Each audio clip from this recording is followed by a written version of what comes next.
நம்ம அப்போஸ்தலர் நடவடிக்கைகளை பார்க்குறோம். ஒரு முடிக்கிற ஸ்டேஜுக்கு வந்துட்டோம். அந்த புக்கில் மொத்தம் 28 அதிகாரங்கள் இருக்குது. அதில் ஒரு 10 அதிகாரத்தில் உள்ள சுருக்கத்தை பார்த்துருக்கோம், மீதி உள்ளதை நம்ம பார்க்கலாம். அதை விட முக்கிய கருத்துக்கள் அதில் என்ன இருக்குதுன்னு சொல்லி தான் நம்ம படிச்சுட்டு வர்றோம். அப்போஸ்தலர் நடவடிக்கைகள் அந்த மொத்தம் 28 அதிகாரத்தை ரெண்டாக பிரித்தா நபர்கள் அடிப்படையில் பிரிக்கலாம். 1லேருந்து 12 வரைக்கும் வந்து பேதுரு வந்து முக்கியமான ஒரு அப்போஸ்தலராக நம்ம பார்க்குறோம். அப்புறம் 13லேருந்து 28 வரைக்கும் அதிகாரத்தை நீங்கள் பிரிச்சிங்க அப்படின்னா முக்கியமாக யாரை பார்க்குறோம்? முக்கியமான அப்போஸ்தலர் பவுல் இருக்கு. இப்போ பேதுரு யாருக்கு அப்போஸ்தலர்? யூதர்களுக்கு அப்போஸ்தலர். பவுல் வந்து யாருக்கு அப்போஸ்தலர்? புரஜாதிகள் மற்ற சமுதாய மக்கள். இப்போ யூதர்கள் மற்ற சமுதாய மக்கள். நீங்கள் இதில் நம்மளை கொண்டு வந்தால் நீங்கள் என்ன யோசிப்பீங்க? ஆக்சுவலாக வந்து இந்த அப்போஸ்தலர் நடவடிக்கைகள் வந்து முடியும் போது ஒரு அப்ரப்டாக, அதாவது ஒரு கன்க்ளூஷன் இல்லாமல் முடிகிற மாதிரி இருக்குது அப்படின்னு சொல்லி வேத அறிஞர்கள் சொல்லுவாங்க. ஏன்னா சபை எப்படி ஆரம்பிக்குது அப்படின்னு சொல்லி தான் சரித்திரத்தை தான் எழுதுறாரு, லூக்கா எழுதுறாரு. ஆனால் முடிக்கும்போது பார்த்தீங்க அப்படின்னா எப்படி முடியும் இந்த அப்போஸ்தலர் நடவடிக்கைகள்? யாருக்கா ஞாபகம் இருக்குதா? 28ஆம் அதிகாரம் முடியும் போது எப்படி முடியும்? பவுல் மரணத்தை சொல்லலை, ஆனால் மரணம் ஏற்படுது அவருக்கு. பவுல் மரணத்தை சொல்லலை.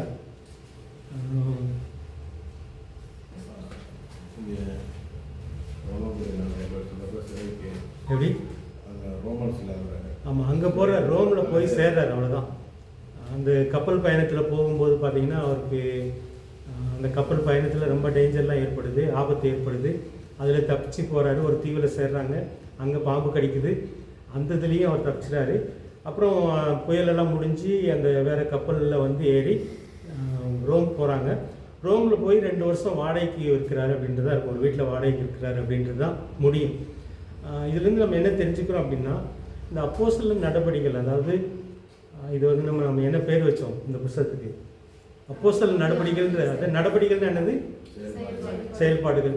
ஓகே, அப்போஸ்தலருடைய செயல்கள் சொல்கிறத விட ஆவியானுடைய செயல்கள், அல்லது ஆவியானவர்கள் அப்போஸ்தலர் மூலமாக செயல்பட்ட காரியங்கள் அப்படின்னு சொல்லி நம்ம பேர் வைக்கலாம்.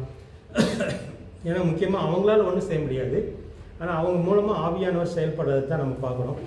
ஸோ அப்படி பார்த்தீங்க அப்படின்னா முதல் 12 அதிகாரத்தில் பார்த்தீங்கன்னா ஆவியானவர் பேதுரு மூலமாக, பேதுரு அதில் யோவான்லாம் இருக்கிறாங்க, ஆனால் பேதுரை முக்கியமாக பார்க்குறோம். பேதுரு மூலமாக ஆவியானவருடைய செயல்பாடுகள்னு சொல்லி முதல் 12 அதிகாரம் பார்க்குறோம். அப்புறம் 13லேருந்து 28 வரைக்கும் பார்க்கும்போது ஆவியானவர் பவுல் மூலமாக செய்த செயல்கள் சொல்லி பார்க்குறோம். அதோட முடியுதா சபை சரித்திரம்? அதுக்கு தான் நம்ம அந்த கேள்வி வைக்கிறேன் நான். இது தொடர்ந்து எப்படி இருக்கும்? தொடர்ச்சியாக வந்து எப்படி இருக்கணும், அல்லது நம்மளை அதில் சேர்த்தா எப்படி இருக்கும்? நம்ம அப்படிதான் தியானிக்கிறோம். அப்போஸ்தலர் நடவடிக்கைகள் தியானிக்கும் போது பார்த்தீங்க அப்படின்னா ஒரு சரித்திரம், அந்த சரித்திரத்தில் வந்து ஏற்கனவே ஒரு 2000 வருஷத்துக்கு முன்னாடி நடந்த ஒரு சரித்திரம், ஆனால் அதோட முடிவு வரல. சபையுடைய சரித்திரம் வந்து முடிவுக்கு வரல. சபையுடைய சரித்திரம் எப்போ முடிவுக்கு வரும்? இயேசுடைய 2ஆம் வருகையில் அதுதான் சபையுடைய சரித்திரம் முடிவுக்கு வருது. ஸோ அப்போ இந்த தொடர்ச்சி அப்படின்னா நம்மளை சேர்த்தா எப்படி இருக்கும் அப்போஸ்தலர் நடவடிக்கைகளில்? என்ன சொல்கிறீங்க? அதுக்கப்புறம் இருக்கிற சீஷர்கள், ஓகே, தலைவர்கள், அந்த சரித்திரம் வந்து நீங்கள் மற்றதில் படிப்பீங்க. சபை சரித்திரம் ஸ்டான்லி பாஸ் நடத்துகிற அந்த பாடத்தில் நீங்கள் படிப்பீங்க. இப்போது நம்மளை சேர்க்கும் போதுன்னு சொல்கிறேன் நான். கேட்குற கேள்வி புரியுதா? ஓகே, அது ஒரு எழுப்புதல். ஓகே, வேல்ஸ் எழுப்புதல், அது அப்போஸ்தலர் சபை. ஓகே, நான் ஏன் கேட்குறேன் அப்படின்னா முதல் 12 அதிகாரம் அப்போஸ்தலர் பேதுருவை பற்றி, பேதுரு மூலமாக ஆவியானுடைய செயல்பாடு. அடுத்த 13லேருந்து 28 அதிகாரம் ஆவியானவர் பவுல் மூலமாக செயல்பட்ட செயல்பாடுகள். நம்மளை சேர்த்தா என்ன சொல்லுவீங்க? என் மூலமாக செயல்படுது, உங்கள் பேர் அங்கே சேர்த்துக்குங்க, அவ்வளோதான், வேறு ஒன்றும் இல்லை. இந்த காலகட்டத்தில் ஆவியானவர் என் மூலமாக இது வந்து ஒரு வேளை புக்காக எழுத மாட்டோம், ஆனால் மேலே உள்ள புத்தகத்தில் எழுதி வச்சுருப்பார் நம்ம செய்கிற செயல்கள்லாம். ஆவியானவர் என் மூலமாக செயல்படுகிற செயல்கள். அந்த இது புரியல உங்களுக்கு, அந்த இதுக்கு தான் கொண்டு வரேன். இப்போ இடையில நிறைய சரித்திரம் இருக்குது 2000 வருஷத்தில். ஸோ சொன்ன மாதிரி இது வந்து ஒரு 100 வருஷம் சரித்திரம் தான். அதுக்கப்புறம் கிபி 100னா கிபி 101 கிபி 2025 வரைக்கும் மற்ற சரித்திரங்கள் இருக்குது. வந்து வேத புஸ்தகத்தில் எழுதப்படல, அது எக்ஸ்ட்ரா சர்ச் ஹிஸ்ட்ரி நம்ம பார்க்குறோம். அது ஒரு 500-600 வரை இருக்கு. ஆமாம் இருக்குது. ஸோ அதில் நீங்கள் முக்கியமாக பார்த்தீங்க அப்படின்னா 300 கிபி 300 ஒரு 350 ஒரு சம்பவம் நடக்குது. என்ன நடக்குது? வேத புத்தகத்தை டிஸ்கஷன், காஸ்பல் டிஸ்கஷன். அது வந்து இந்த கிறிஸ்தவம் வந்து ஒரு இதாக மாறிடுது, மதமாக மாறிடுது. எதனால் மாறுது அது? ஸோ அந்த சரித்திரத்தை கொஞ்சம் பார்த்துட்டு இதுக்குள்ளே போயிடலாம். நம்மளே கொண்டு வந்ததில்ல, அதுக்காக நம்ம நினைக்கிறதுக்காக சொல்கிறேன். அப்போது முக்கியமாக அந்த கிமு 360-365 ஒரு சம்பவம் நடக்குது. அந்த ராஜா, ரோம ராஜா வந்து கிறிஸ்தவத்தை ஏற்றுக்கொண்டதுனால அவருக்கு வந்து ஒரு யுத்தத்தில் ஜெயம் கிடைக்குது. ஒரு சிலுவையை பார்க்குறாரு, வெற்றி கிடைக்குது. உடனே கிறிஸ்தவம் தான் அப்படின்னு சொல்லி எல்லாரையும் வந்து மதம் மாற்றிடுறாரு. அது வந்து மனமாற்றம் கிடையாதாங்க, மதமாக மாறிடுறாங்க. ஒரு அந்த அரசாங்கமே வந்து அந்த மதத்தை ஏற்றுக்கிறது. அதனால் மனமாற்றம் இல்லாதது. அதனால் வந்து சபை அது வந்து ஒரு ஆசீர்வாதமான ஒரு சபைன்னு சொல்ல முடியாது. ஸோ இந்த காலகட்டத்தில் இப்போ வந்து மோடி வந்து கிறிஸ்தவத்தை ஏற்றுக்கிட்டாரு. இப்போ இந்தியாவில் இருக்க எல்லாருமே கிறிஸ்தவங்கள் அப்படின்னு அறிவிச்சிட்டாரு. அது ஆசீர்வாதமா இல்லை உண்மையிலே சாபமா? அது மனதளவில் ஆசீர்வாதமா சாபமா? அது மாதிரி தான் அங்கே நடக்குது. கிபி 360 நடக்குது. அது வந்து ஆசீர்வாதம் கிடையாது. ஏன் அப்படின்னா இந்த உண்மையான மனமாற்றம் கிடையாது. இன்னைக்கு வந்து மோடி வந்து கிறிஸ்தவத்தை ஏற்றுக்கொண்டு இந்தியா முழுக்க கிறிஸ்தவம் தான் அப்படின்னு சொல்லி அறிவிச்சா எல்லாரும் மாறிடுவாங்க. எதுக்காக மாறுறாங்க? அதாவது ஒரு சலுகை கிடைக்கும். இப்போ மாறலை அப்படின்னா எனக்கு மோடி மூலமாக கிடைக்க வேண்டிய சலுகை கிடைக்காது அப்படின்றதுக்காக மாறுவாங்க. ஆனால் உண்மையிலேயே என்ன நடந்திருக்காது? மனமாற்றம் நடக்காது, மனம் திரும்புதல் நடந்திருக்காது. மனம் திரும்புதல் இல்லைன்னா என்ன நடக்காது? ரட்சிப்பு கிடைச்சு, உண்மையான ரட்சிப்பு கிடையாது. இந்த மாதிரி தான் அங்கே ஒன்று நடக்குது. அதனால் வந்து அப்படி தான் வந்து இந்த ரோமன் கத்தோலிக்கம் வந்து பரவுதுன்னு சொல்லியெல்லாம் பார்க்கணும். ஸோ அதுக்கப்புறம் முக்கியமான சம்பவம் கிபி 360-365 இந்த சம்பவம். சர்ச் ஹிஸ்ட்ரி படித்து ஞாபகத்துக்கு தான் உங்களுக்கு வேறு என்ன சம்பவம் முக்கியமாக நடக்குது? ஸோ அதுலேருந்து ஒரு கிட்டத்தட்ட வந்து ஒரு சபை வந்து ஒரு நாமினல் கிறிஸ்தவத்துக்குள்ளே போயிடுது. உண்மையான கிறிஸ்தவத்தை பற்றி நிறைய எழுதப்படல.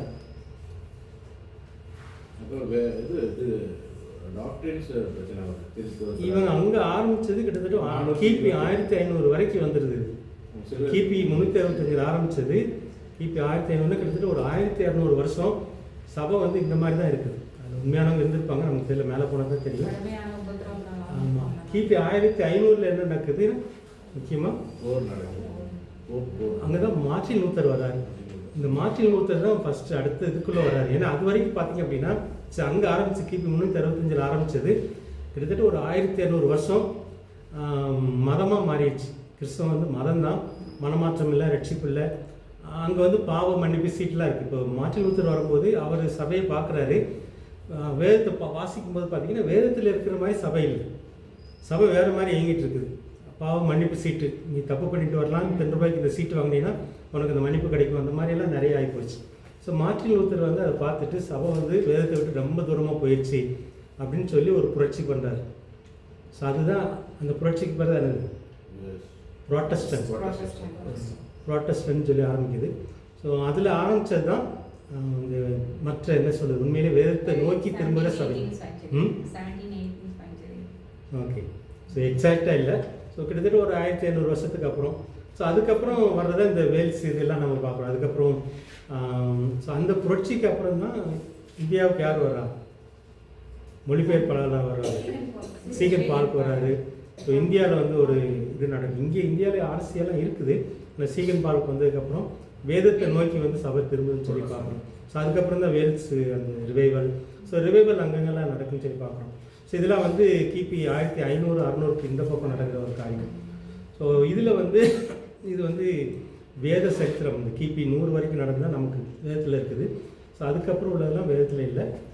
எக்ஸ்ட்ரா நம்ம இந்த ஹிஸ்டாரிக்கல் புக்கில் நம்ம படித்து தெரிஞ்சுக்கிறோம். ஸோ இந்த புத்தகத்தில் நீங்கள் இந்த ஹிஸ்ட்ரியை பார்க்கும்போது 1 to 12 வரைக்கும் பார்க்கும்போது அப்போஸ்தலர் பேதுரு மூலமாக ஆவியானுடைய செயல்பாடுகள், அப்புறம் 13 to 28 வரைக்கும் பவுல் மூலமாக ஆவியானுடைய செயல்பாடுகள். அதில் நம்ம பேரை சேர்த்தோம் அப்படின்னா ஏன் மூலமாக ஆவியான எல்லாரும் நம்புறீங்களா? ஆவியான ஏன் மூலமாக செயல்படுவார்ன்றதை.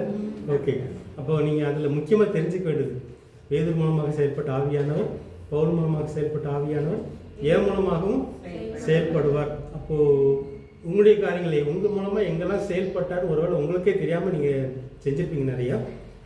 இது ஒரு கான்சியஸ் வர்றதுக்காக நம்ம பேசுகிறோம். ஸோ என்னை கொண்டு ஆவியானவர் இந்த காலகட்டத்தில் செயல்படுவார். இதில் வந்து புரட்சியாக நம்ம எதுவும் செய்யாமல் இருக்கலாம். ஆவியானவர் செயல்படுகிறார் நம்மளை கொண்டு. ஒருவேளை மார்ட்டின் லூத்தர் மாதிரியோ சீகன் பால்க் மாதிரியோ நம்ம செயல்படாமல் இருக்கலாம். ஆனால் ஒவ்வொருத்தரையும் வச்சு ஆவியானவர், ஏன்னா இந்த இதில் வந்து 120 பேர் மேலே ஆவியானவர் வந்தார். அதில் எழுதப்பட்டது தான் பேதுரு, பவுல். மற்ற எத்தனை பேரை பற்றி எழுதலை. அந்த 120 பவுலே கிடையாது. 120 பேதுரு இருக்கிறாரு, யோவான் இருக்கிறாங்க. ஆனால் மற்றவங்க மூலமாகவும் செயல்பட்டுருக்கிறார். அதில் நிறையா நம்ம பார்க்கணும். அதனால நம்மளை கொண்டு ஆவியானவர் அவங்க பேர் மற்றவங்க பேர் இல்லை. ஆனால் மேலே போய் பார்க்கும்போது தெரியும் அவங்க யார் யாரை கொண்டு ஆவியானவர் எப்படியெல்லாம் செயல்பட்டான்னு சொல்லி. ஸோ இந்த புஸ்தகத்தை நம்ம வாசிக்கும் போது முக்கியமாக என்ன கொண்டு ஆவியானவர் செயல்படுகிறார், அது என்ன செயல்பாடு அப்படின்றத நீங்கள் வந்து உங்கள் மனசாட்சி உங்களுடைய ஆவியில் நீங்கள் புரிஞ்சு செயல்பட்டீங்கன்னா இன்னும் ரொம்ப எஃபெக்டிவாக இருக்கும் அப்படின்றத அந்த சத்தியம் தெரிஞ்சுக்கிறோம். இதில் ஏதாவது கேள்வி கேட்க விரும்புங்க. 2ஆக பிரிச்சிங்கன்னா இதுதான், நபர்களின் அடிப்படையில் பிரிக்கிறோம். அடுத்து வந்து 3ஆக பிரித்து பார்க்கலாம். அதில் பார்த்தீங்கன்னா முதல்ல 1-7 வரைக்கும் பார்த்தீங்கன்னா எருசலேம் நகரில் சபை உருவாகுது. எருசலேம் வந்து ஒரு சிட்டி. இப்போதைக்கு நீங்கள் டெல்லின்னு பார்த்தீங்கன்னா டெல்லியில் ஏற்பட்ட ஒரு சபை மாதிரி. ஸோ முதல் 7 அதிகாரம் வந்து அந்த நகரத்தில் ஏற்பட்ட, அந்த சிட்டியில் ஏற்பட்ட ஒரு சபையை பற்றிய சரித்திரம். அப்புறம் 8லேருந்து 10 வரைக்கும் பார்த்தீங்கன்னா யூதேயான்றது ஒரு மாவட்டம். இப்போ வந்து டெல்லி வந்து ஒரு டிஸ்ட்ரிக்ட், டெல்லி வந்து ஒரு ஸ்டேட் மாதிரி இல்லை, யூனியனாக இருந்துச்சு, இப்போ ஸ்டேட்டுன்னு நினைக்கும். இப்போ டெல்லின்றது ஒரு நகரம், அதை சுற்றி இருக்கிற நிறைய கிராமங்கள், சின்ன நகரம், பட்டணங்களாக இருக்கும். அதுதான் யூதேயா மாதிரின்னு வச்சுக்கோங்க. ஸோ டெல்லி நகரம் சுற்றி இருக்கிற பகுதியெல்லாம் வந்து யூதேயா மாதிரி வச்சுட்டிங்கன்னா அந்த பகுதிகளில் வந்து சபை பரவுது. ஸோ இதுதான் 8லேருந்து 10 வரைக்கும் உள்ள அதிகாரத்தில் சொல்லுது. யூதேயா சமாரியாவுக்கும் போகுது. சமாரியா எங்கே இருக்குது, யூதேயா எங்கே இருக்குது? ஸோ இந்த 3 பகுதி ரொம்ப முக்கியம். கலிலேயா எங்கே இருக்குது? இந்த மூணு பகுதி நீங்கள் முக்கியம் புரிஞ்சுக்கோங்க. யூதேயா, சமாரியா, கலிலேயா. இப்போ வந்து இயேசுடைய ஊழியத்தில் பார்த்தீங்கன்னா இயேசு அதிகமாக எங்கே ஊழியம் செஞ்சார்? கலிலேயா. அவர் வளர்ந்த ஊர் இந்த ஊர் நாசரேத் ஊரில் தான் இந்த கலிலேயா வந்து நாசரேத் வந்து கலிலேயாவில் இருக்குது. ஓகே, அவர் அந்த கலிலேயா அந்த கடற்கரையை சுற்றி தான் நிறைய கடல் இல்லை, அது பெரிய குளம் சுற்றி நிறைய ஊழியங்கள் செய்கிறார். ஆனால் அடிக்கடி இங்கே வருவார், எருசலேமுக்கு வருவார். எந்த வழியில் வருவார்?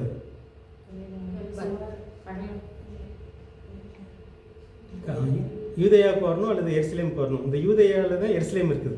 யூதேயாவுடைய தலைநகரம் எருசலேம். ஓகே, இந்த எருசலேமுக்கு வரும்போது அல்லது யூதேயா பகுதிக்கு வரும்போது எந்த வழியில் வருவார்? இந்த சமாரியா பட்டணம் வழியில். சொல்லி உங்களுக்கு தெரியும், கலிலேயிலேருந்து எருசலேம் போகும்போது சமாரியா வழியாக போனார் அப்படின்ற, நம்ம சமாரியா ஊரில் போகும்போது சில ஊழியங்கள்லாம் செஞ்சுட்டு போவார். ஸோ இது ரெண்டுக்கு இடையில இருக்குது. புரியுதுக்காக தான் இந்த கேள்வி கேட்டேன். இப்போது கீழே யூதேயா, அடுத்து சமாரியா, அதுக்கு மேலே கலிலேயா. இந்த 3 மாவட்டங்கள் மாதிரி ஞாபகத்தை வச்சுக்கோங்க. 3 மாவட்டங்கள், 3 பகுதி ஞாபகம் வச்சுட்டிங்கன்னா அவருடைய அதிகமான ஊழியம் கலிலேயாவில். யூதேயாவுக்கு வரும்போது சமாரியா வழியில் வருவார். சில நேரம் சமாரியா சுற்றி வர வேண்டியதாக இருக்கும்.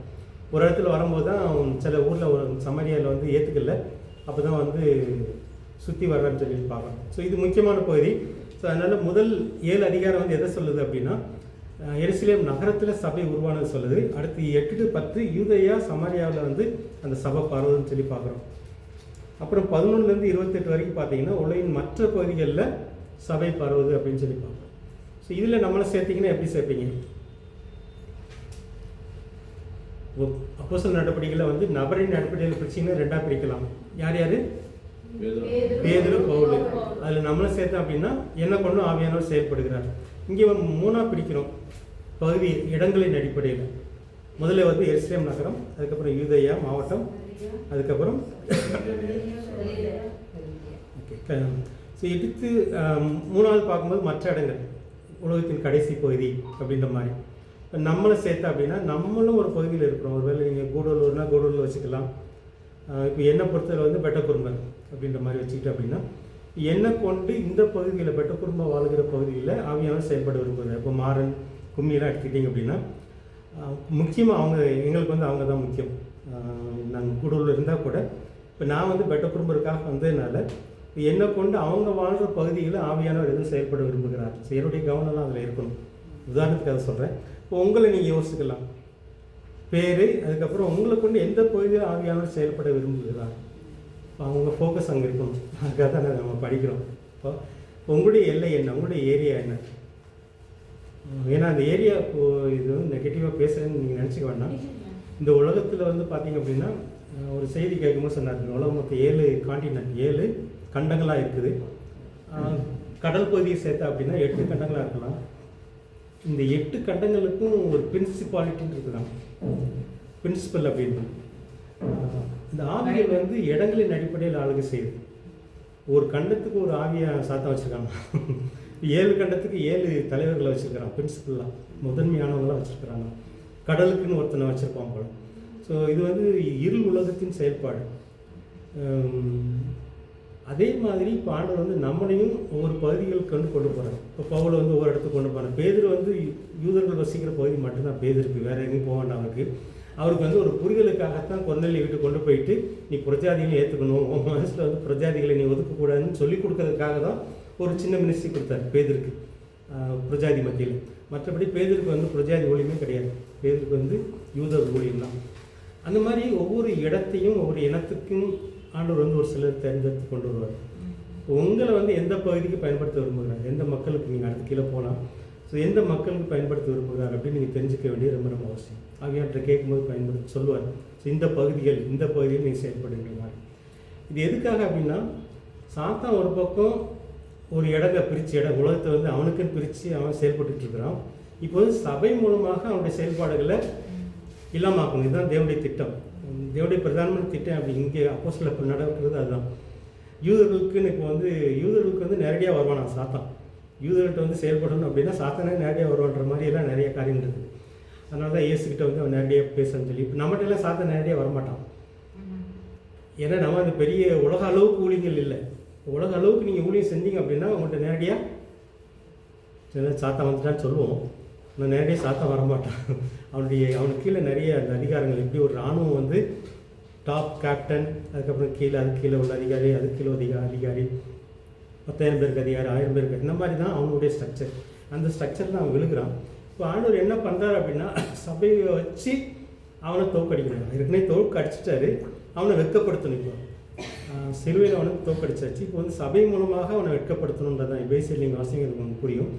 சபை மூலமாக அல்லது விசுவாசிகள் மூலமாக அவனை வெட்கப்படுத்துறது தான் என்னுடைய திட்டம். ஸோ அதுக்காக தான் ஆண்டவர் நம்மளை தேர்ந்தெடுக்கிறார், பயன்படுத்துகிறார். ஸோ அப்படி பார்க்கும்போது நான் இல்லாமல் சாத்தானை வெட்கப்படுத்த முடியாது, அது சபையே இல்லாமல் சாத்தானை வெட்கப்படுத்த முடியாது. ஸோ இதுதான். ஆனால் நிறைய இப்போ சபைகள் வந்து சாத்தானோட சேர்ந்து போயிடுது அல்லது ஏமாற்றுத்தனத்துக்குள்ளே போயிடுது. ஆனால் பிரதானமான நோக்கம் இது தான். இதில் ஏதாவது அவங்க சந்தேகம் இருக்குதா? ஸோ நபர் ரொம்ப முக்கியம். பேதுரு பவுல் மாதிரி நானும் முக்கியம் ஆண்டவருக்கு. அதே மாதிரி ஏரியா முக்கியம். இங்கே வந்து எருசலேம் முக்கியம், அதுக்கப்புறம் யூதேயா, அதுக்கப்புறம் கலிலேயா, சமாரியா அப்படின்றதோ, அதுக்கப்புறம் உலகத்தின் கடைசி பகுதின்ற மாதிரி நமக்கும் சில ஏரியாக்கள் ஆண்டவர் கொடுக்குறாரு. இந்த பகுதியில் செயல்படும். என்னை பொறுத்தவரை வந்து முக்கியமானது பெட்டகுரும்பா. பக்கத்தில் பணியாக இருக்கிறதுனால நமக்கு சின்ன ஹெல்ப் பண்ணணும். பக்கத்தில் நாயக்கர் இருக்கிறனால ஹெல்ப் பண்ணுறது தப்பு இல்லை. எப்படி பேதருக்கு வந்து ஒரு பிரஜாதி ஊழியர் கொடுக்குறாரு. ஆனால் பிரைமரியாக நம்மளை வந்து முக்கியமாக சில பகுதிக்கென்று சில காரியத்துக்கென்று தேவன் நம்மளை தேர்ந்தெடுப்பார். அது ரொம்ப ரொம்ப முக்கியம். இல்லை அப்படின்னா நம்ம கூப்பிடாடமெல்லாம் ஓடிட்டு இருப்பாங்க, அங்கே நிறையா டிஸ்ட்ராக்ஷன் இருக்கும். ஆமாம், நமக்குன்றது ஒரு என்ன அப்படின்றது, எனக்குரிய கிரீடம் அதில் தான். இப்போ எனக்கு வந்து ஆண்டவர் கிரீடம் கொடுக்குறாரு அப்படின்னா பெட்டகுரும்பருக்கு ஆவியானவருடைய உதவியினால், சக்தியினால், வல்லமையினால் நான் இதெல்லாம் செஞ்சணும். அதன் அடிப்படையில் எனக்கு கிரீடம். ஸோ எக்ஸ்ட்ரா கிரெடிட் வேறு, அதுதான் மற்றதெல்லாம் நம்ம செய்ய வேண்டாம் இல்லை, ஆண்டவர் நடத்தும் போது செய்யணும். ஆனால் முக்கியமாக எது அப்படின்றதான் இதில் பார்க்குறோம். ஸோ இதில் முதல் பகுதி எப்படி நபர் முக்கியம், அடுத்தது பகுதிகள் முக்கியம் அப்படின்னு சொல்லி பார்க்குறோம். இதில் ஏதாவது சந்தேகம் இருக்குதா? ஆண்டவர் என்ன கொண்டு, ஆவியானவர் என்ன கொண்டு செயல்படுகிறார்.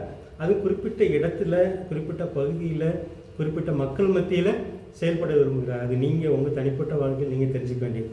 நீங்கள் ஆண்டோட கேட்டு அதுக்குள்ளே நம்ம அதை தெரிஞ்சுக்கிறதுக்காக உங்களை உற்சாகப்படுத்துறது தான் இந்த புத்தகத்துடைய வேலை. அடுத்து பார்த்தீங்கன்னா ஒரு ரிப்பிள் எஃபெக்ட் மாதிரின்னு சொல்லுவாங்க. ஸோ இந்த பகுதி நீங்கள் வாசிக்கும்போது நம்ம போன வாரத்தில் பார்த்தோம், இருந்தாலும் வராதவங்களுக்கு நான் ரிவைஸ் பண்ணுறேன். ஆனால் இது ரொம்ப முக்கியம். அப்போஸ்தலர் புத்தகம் படிக்கும்போது ஆவியானவர் என்னை கொண்டு செயல்பட விரும்புகிறார், செயல்படுகிறார்.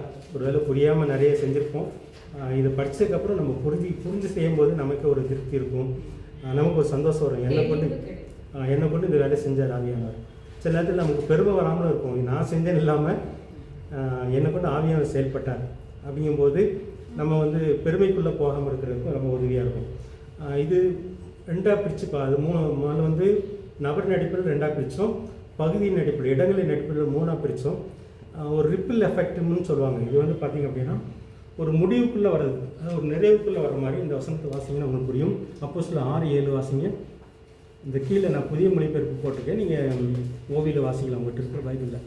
அப்போஸ்தலர் 6:7 தேவவசனம் விருத்தி அடைந்தது. சீஷருடைய தொகை எருசலேமில் மிகவும் பெருகிற்று. ஆசாரியர்களில் அநேகரும் விசுவாசத்துக்கு கீழ்ப்படிந்தார்கள். இதிலிருந்து நம்ம என்ன தெரிஞ்சுக்கோ அப்படின்னா, எருசலேமில் சபை ஒரு நிறைவுக்குள்ளே வருது. எருசலேம் நகரில் வந்து இந்த 6:7 நீங்கள் வாசிக்கும் போது அது வரைக்கும் இங்கே ஆரம்பித்ததும் அப்போஸ்தலர் அங்கே தான் ஆவியானவர் இறங்கி வர்றாரு. எருசலேம் நகரில் 120 பேர் இருக்கும்போது அங்கே தான் சபை ஆரம்பிக்குது. 120 பேர், அதுக்கப்புறம் 3000 பேர், அதுக்கப்புறம் 2000 பேர், அதுக்கப்புறம் எத்தனை பேர் வந்தாங்க தெரியல, தினசரி சேர்க்கப்பட்டாங்க. இந்த 6:7 வாசிக்கும் போது என்னென்னா ஒரு நிறைவுக்குள்ளே வருது. அதாவது ஒரு குளத்தில் ஒரு பெரிய கள்ளத்தீ போடுறீங்க, ஒரு அலை வரும்.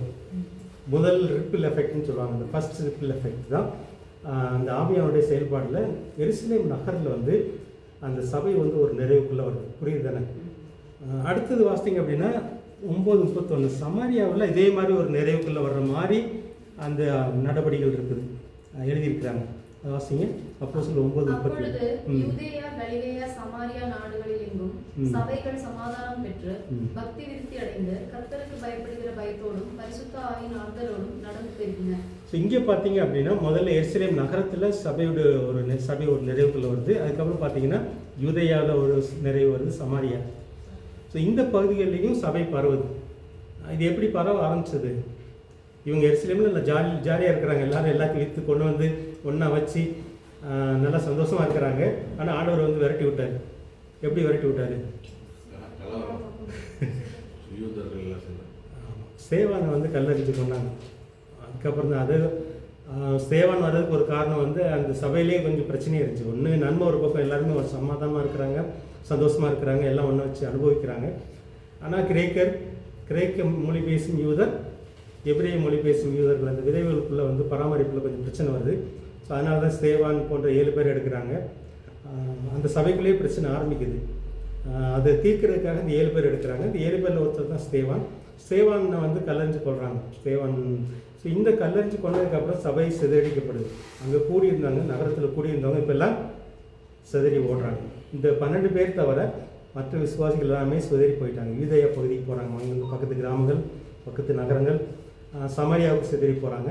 ஸோ அங்கே போனவங்க இந்த 9:31 வரைக்கும் பார்த்தீங்க அப்படின்னா, ஸோ அங்கே போனவங்க அங்கங்கே போய் சுவிசேஷத்தை சொல்லி அங்கங்கே சபைகளை நிறுவுறாங்க, விசுவாசிகள் கூடுறாங்க. அங்கே ஒரு நிறைவுக்குள்ளே வரதை பார்க்கலாம். புரியுது தானே? இது வந்து 2வது ரிப்பிள் எஃபெக்ட்னு சொல்லுவாங்க. அப்போ ஆவியானவர் வந்து மேலேருந்து கீழே வர்றாரு. வந்தோன்னா முதல் ரிப்பிள் எஃபெக்ட் வந்து எருசலேம் நகரில், 2வது ரிப்பிள் எஃபெக்ட் அது பக்கத்தில் இருக்கிற பகுதிகள், யூதேயா சமாரியா பகுதின்னு சொல்லி பார்க்கணும். அடுத்தது வந்து 12:24 வாசிங்க. அப்போஸ்தலர் 12:24. தேவவசனம் வளர்ந்து பெருகிற்று. ஓகே, இது எந்த பகுதி அப்படின்னா மற்ற சமுதாயம். இங்கே பார்த்தீங்கன்னா அந்தியோகியா வருது. இதுவரைக்கும் யூதேயா சமாரியா உங்களுக்கு தெரியும், அது பகுதி யூதர், என்ன சொல்கிறது, மிக்ஸ்டு எத்னிக் குரூப். ஆனால் யூதேயா ஃபுல்லாகவே யூதர்கள் தான், எருசலேம் ஃபுல்லாகவே யூதர்கள் தான். ஸோ இந்த 2 ரிப்பிள் எஃபெக்டில் வந்து பார்த்தீங்கன்னா சபைகள் வந்து யூதர்களுக்குள்ளே மட்டும்தான் பரவுது. ஆனால் 3வது ரிப்பிள் எஃபெக்டுக்குள்ளே வரும்போது அந்தியோகியான்றது வந்து பிரஜாதி, மற்ற சமுதாய மக்கள். ஸோ இங்கே 12:24 நீங்கள் பார்க்கும்போது பார்த்தீங்கன்னா அந்தியோகியா பகுதிகளில் சபை ஒரு நிறைவுக்குள்ளே வருது. பிரஜாதிகள் மத்தியில் சபை ஒரு நிறைவுக்குள்ளே வருது. அந்தியோகியா இங்கே தான் கிறிஸ்தவங்கன்னு பேர் கிடைக்குது. ஸோ அது வரைக்கும் வந்து 2 இதுவுமே யூதர்கள் மத்தியில் தான், இங்கே தான் மற்ற சமுதாய மக்கள் மத்தியில் சபை பரவுன்னு சொல்லி பார்ப்போம். ஸோ அடுத்த ரிப்பிள் எஃபெக்ட் வந்து 16:15. 16:5 சார். அதனாலே சபைகள் விசுவாசத்தில் ஸ்திரப்பட்டு நாளுக்கு நாள் பெருகின. இது அடுத்த ரிப்பிள் எஃபெக்ட் பார்த்தீங்கன்னா ஆசியா பகுதி. இப்போ அந்தியோகியா தான் ஒரு கிறிஸ்தவத்துக்கு ஒரு சென்டர் மாதிரி மாறுது. அதில் எருசலேம் வந்து யூதர்கள் மத்தியில் உள்ள சபைக்கு சென்டர். ஆனால் மற்ற சமுதாய மக்கள் மத்தியில் ஏற்பட்ட சபைகளுக்கு ஒரு மையப்பகுதியாக அந்தியோகியா மாறுது. ஸோ இங்கேருந்து பார்த்தீங்கன்னா இப்போ ஆசியா பகுதிக்கு போகுது. எதனால அந்தியோகியா நம்ம முக்கியப்படுத்துகிறோம்? கிறிஸ்தவர்கள் ஆனால் கிறிஸ்தவன் பேர் வந்து அங்கே அங்கே தான் கிறிஸ்தவங்க பேர் வருது. அதுக்கப்புறம் துருக்கியில் இருக்குது. அங்கே தான் இது கேத்தலிக் கிறிஸ்டியன் சொல்லி பேர் கொண்டது தான் அங்கே உருவான பிரஜாதியர்களுக்கான சபையுடைய மையப்பகுதின்னு ஏன் சொல்கிறோம்? அதுதான் ரொம்ப முக்கியம். அங்கே தான் இருந்துச்சு, தலைமைக்கு அங்கே தான் இருந்துச்சு. அப்புறம் அது வந்து அதை ஏன் தலைநகர்னு சொல்கிறோம்? அதில் வியாபாரம் ஓகே, வியாபாரம் இல்லை. அந்த கருத்து உங்களுக்கு புரிதல் பார்க்க வர்றேன் நான். அங்கே தான் முக்கியமாக ஏன் சொல்ல வர்றோம்? இதை வந்து அந்தியோகியா முக்கியப்படுத்துகிறோம் பிரஜாதிகளுக்கு சபையின் மையப்பகுதியாக. அங்கே பவுல் எல்லாருமே அங்கே தான் இருந்தாங்க. இதுதான் பவுல் அங்கேருந்து பவுல் அதாவது மிஷினரி அனுப்புனது இந்த சபை. பவுலுடைய முதல் ஊழியத்துக்கு அனுப்புனது இந்த அந்தியோகிய சபை. ஸோ அந்தியோகிய சபை தான் பவுலையும் பர்னபாவையும் முதல் ஊழிய பயணத்துக்கு அனுப்புது. ஊழியம் முடிச்சுட்டு வந்து யாருக்கு ரிப்போர்ட் கொடுக்குறாங்க? இந்த அந்தியோகிய சபையில் தான் ரிப்போர்ட் கொடுக்குறாங்க. அதுக்கப்புறம் ரெண்டாவது அனுப்புகிறாங்க. முதல்ல வந்து பவுல் மார்க் போகிற அந்த மார்க் பிரச்சனைலாம் வரும் இல்லை. முதல்ல வந்து மார்க் போகிற, அதுக்கப்புறம் மார்க்கு வேண்டான்னு சொல்லுவாங்க. அதுக்கப்புறம் பர்னபாவுக்கு பதில் வந்து பவுலும் சீலாஸ் போவாங்க. பர்னபாவும் மார்க்கும் போவாங்க. இந்த மாதிரி ஊழியத்துக்கு அதாவது மிஷினரிகளை அனுப்பின சபையாக அந்தியோகிய சபை இருந்துச்சு. ஸோ அதனால தான் இது வந்து கிறிஸ்தவத்தின் மையமாக மாறுதுன்னு சொல்லி பார்க்குறோம். ஸோ இங்கேருந்து தான் ஆசியா பகுதிக்கு, அதாவது பவுலுடைய முதல் ஊழிய பயணம், இரண்டாம் ஊழிய பயணம், மூன்றாம் ஊழிய பயணம் தான் அப்போஸ்தலர் நீங்கள் 13 28 வரைக்கும் வாசிக்கிறீங்க.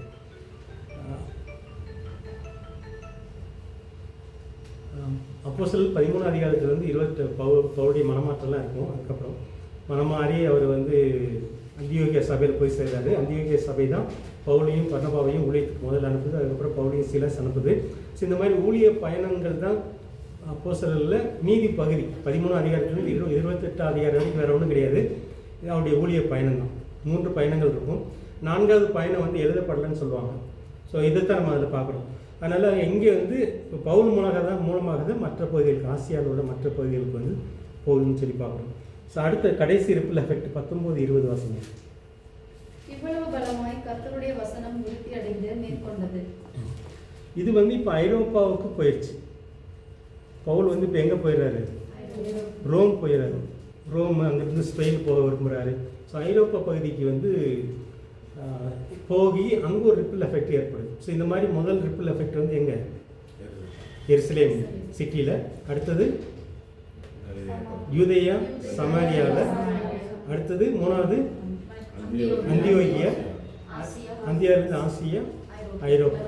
ஸோ இதில் வந்து இப்போ நம்மளை சேர்த்தோம் அப்படின்னா நம்ம எங்கே? ஆசியா. ஓகே. இப்போ நீங்கள் உங்களை தனிப்பட்ட பகுதியில் பார்த்தீங்கன்னா உங்கள் ஊரை கூட போடலாம். ஸோ உங்கள் மூலமாக ஒரு ரிப்பிள் எஃபெக்ட். இப்போ எனக்கு நான் இதை ப்ரேயர் பண்ணும்போது பார்த்தீங்க அப்படின்னா இப்போ வந்து இந்த ரிப்பிள் எஃபெக்ட் வந்து ஹிஸ்ட்ரியில் பார்க்குறோம், அங்கே நடந்துச்சு. எனக்கு எங்கள் மூலமாக, இப்போ என் மூலமாக, மாறன் மூலமாக, கும்மி மூலமாக இங்கே நிறைய பேர் இருக்கிறாங்க, கம்பெனிவங்களாம் இருக்கிறாங்க. ஸோ எங்கள் மூலமாக ஒரு ரிப்பிள் எஃபெக்ட் எங்கே ஏற்படும்? இப்போது குறும்பர், பெட்டக்குறும்பர். எங்களுக்கு கூடலூர் கிடையாது. எங்களுக்கு பெட்டக்குறும்பர் இங்கே ஒரு 40 கிராமத்தில் இருக்கிறாங்க. கேரளாவில் ஒரு 40 கிராமத்தில் இருக்கிறாங்க. கர்நாடகாவில் ஒரு 10-60 கிராமத்தில் இருக்கிறாங்க. ஸோ இந்த ரிப்பிள் எஃபெக்ட் வந்து எங்கள் மூலமாக குறும்பருக்குள்ளே ஏற்படும். இப்போ என்னுடைய ஜெபம் தான். நீங்கள் எப்படி ஜெபிக்கிறீங்கிறது உங்களுக்கு வச்சுக்கோங்க, புரியும். உங்கள் மூலமாக ஒரு ரிப்பிள் எஃபெக்ட் ஏற்படும். அதனால தான் இந்த அப்போஸ்தலர் நடவடிக்கைகளை 3ஆக பிரித்து பார்க்கும்போது முதல்ல நபர், அதில் பேதுரு பவுலோட நம்மளை சேர்த்துக்கிறோம். என் பேரே சேர்த்துக்கிறேன் நான். பேதுருவை பயன்படுத்தின ஆவியானவர், பவுலை பயன்படுத்தின ஆவியானவர், டேனியல் சில்வராஜ் என்னையும் பயன்படுத்துவார். 3வது பார்க்கும்போது பார்த்தீங்கன்னா இடங்கள் அல்லது பகுதிகள்னு சொல்லி பார்க்குறோம். அடுத்து ரிப்பிள் எஃபெக்ட்னு பார்த்தீங்க அப்படின்னா எப்படி ஒரு நிறைவு, ஒரு சபை. இப்போ வந்து சபை ஆரம்பிச்சிட்டோம் பெட்ட குடும்ப மக்கள் மத்தியில், ஆனால் இன்னும் அந்த நிறைவுக்குள்ளே போகல. சபைகள் பக்தி வைத்தியில் வளருது, பெருகுது அப்படின்ற மாதிரி ஒன்று நடக்கணும். ஸோ அதான் என்னுடைய ஏக்கம். பெட்ட குடும்ப மக்கள் மத்தியில் விசுவாசிகள் பெருக்கணும். இந்த நடந்த மாதிரி ஒரு என்ன சொல்கிறது, ஒரு நிகழ்ச்சி, ஒரு நடவடிக்கைகள் வந்து நடக்கணும். இப்போ அதுக்காக நான் ஜெபம் பண்ணுறேன். நீங்கள் உங்களை அதை சேர்த்துக்கலாம். உங்கள் மூலமாக எப்படி ஒரு ரிப்பிள் எஃபெக்ட் எந்த பகுதியில், எந்த மக்கள் மத்தியில் அப்படின்னு சொல்லி நீங்கள் ஜெபம் பண்ணும்போது ஆண்டவர் உங்களுக்கு வெளிப்படுத்துவார்.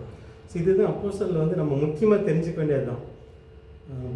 பேதுருவை பவுலை பயன்படுத்துவார், என்னை பயன்படுத்துவார், எங்கே பயன்படுத்த விரும்புகிறார், எப்படி பயன்படுத்த விரும்புகிறார். ஸோ சபையுடைய வளர்ச்சி, பக்தி விருத்தி, ஒரு நிறைவுக்குள்ளாக பயன்படுத்துறதுக்கு வந்து என்னையும் தேவன் பயன்படுத்துவார் அப்படின்ட்டு தான். இதில் ஏதாவது கேட்க விரும்புகிறீங்களா? வேறு ஏதாவது சொல்ல விரும்புனாலும் நீங்கள் சொல்லலாம். ஸோ இதுதான் முக்கியமாக ஓவராலாக நம்ம பார்க்குறோம் அப்போஸ்தலர் நடவடிக்கையை பார்க்கும்போது. ஏதாவது கேட்க விரும்புகிறீங்களா? இப்போ நீங்கள் அதுக்குள்ளே போயிட்டீங்கனாலே இந்த புக்கு படித்தபடியே நோக்கம் நிறைவேறுதுன்னு அர்த்தம். நம்ம ஆரம்பத்தில் பார்க்கும்போது நிறைய அற்புதங்களை தான் யோசித்தோம்.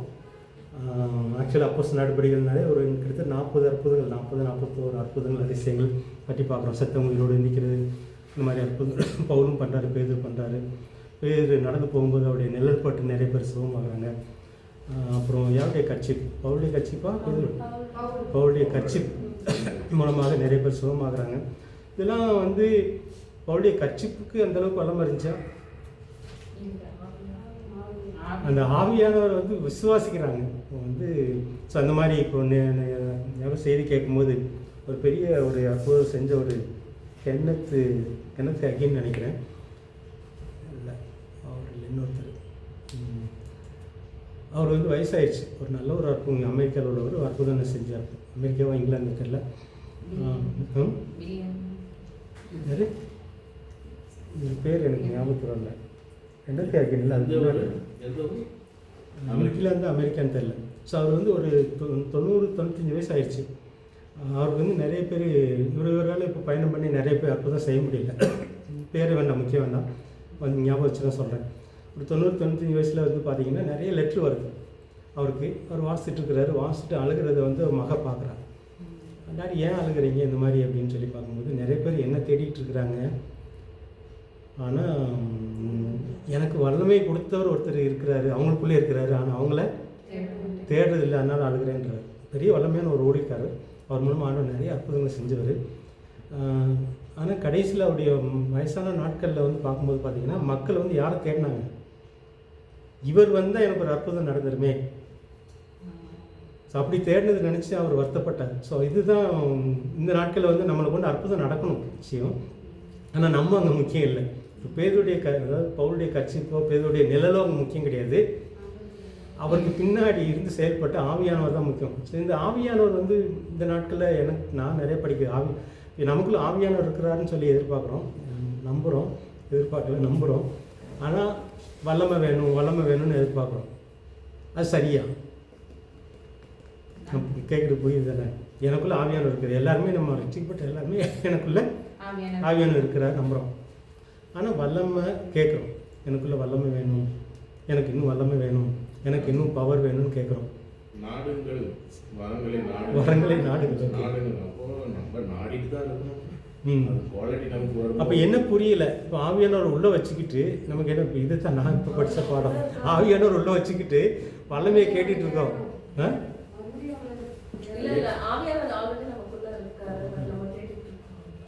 அதான் உள்ளேயே வல்லமை வச்சுக்கிட்டு வெளியில் தேடுறோம், அதான் முக்கியம். இப்போ நான் சொல்ல வர்றது உங்களுக்கு புரிஞ்சுன்னா அதுதான். அதாவது உள்ளேயே வல்லமை, இப்போ ஆவியானவர் இருக்கிறாருன்னா வல்லமையோடு தான் இருக்கிறாரு.